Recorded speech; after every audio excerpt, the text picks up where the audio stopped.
For Jerry Swarmstead, moving to Sarasota promised a coastal lifestyle. That's why she lives literally feet from the water. There's something about being by the water that is just calming. But as sea levels continue to rise, Swarmstead says coastal living is risky. It's a concern she says was only magnified by President Trump's decision to pull out of the Paris Climate Accord. It's a step backwards, The United States will withdraw. The decision caught the world's attention, some applauding, others hitting the streets in protest. The president argues the agreement signed by nearly 200 countries to combat climate change will hurt the American economy and American workers. I was elected to represent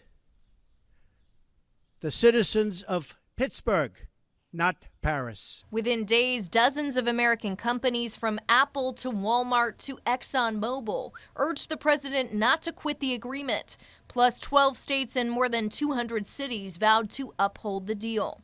Meanwhile, leaders from France, Germany, and Italy released this statement saying, quote, "The Paris Agreement cannot be renegotiated."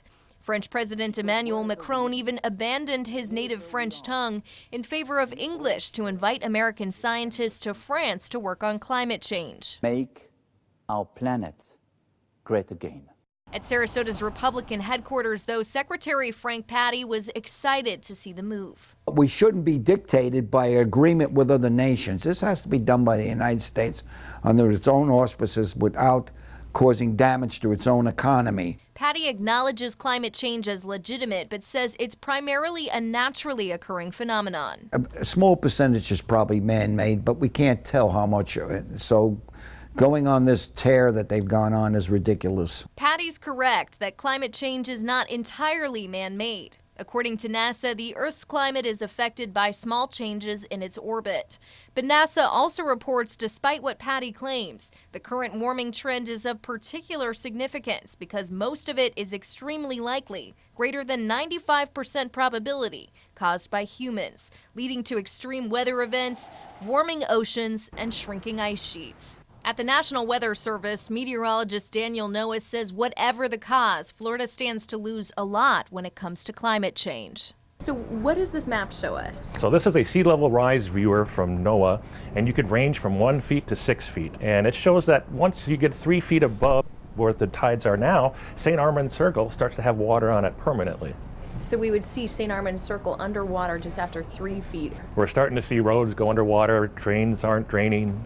So that's the magic number.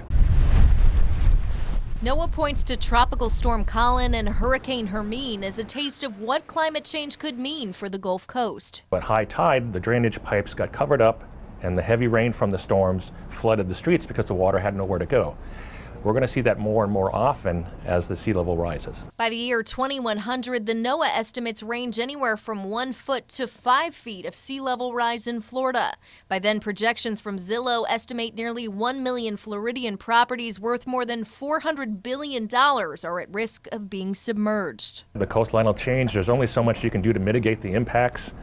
At some time, you're just going to have to tear things down and move inland. But Swarmstead isn't quite resigned to giving up her coastal lifestyle. She's counting on the actions of companies, local governments, and individuals to slow climate change. We need to have some hope, and we know that as we gather together, we can work together to do it. We don't have to depend on our government to do it.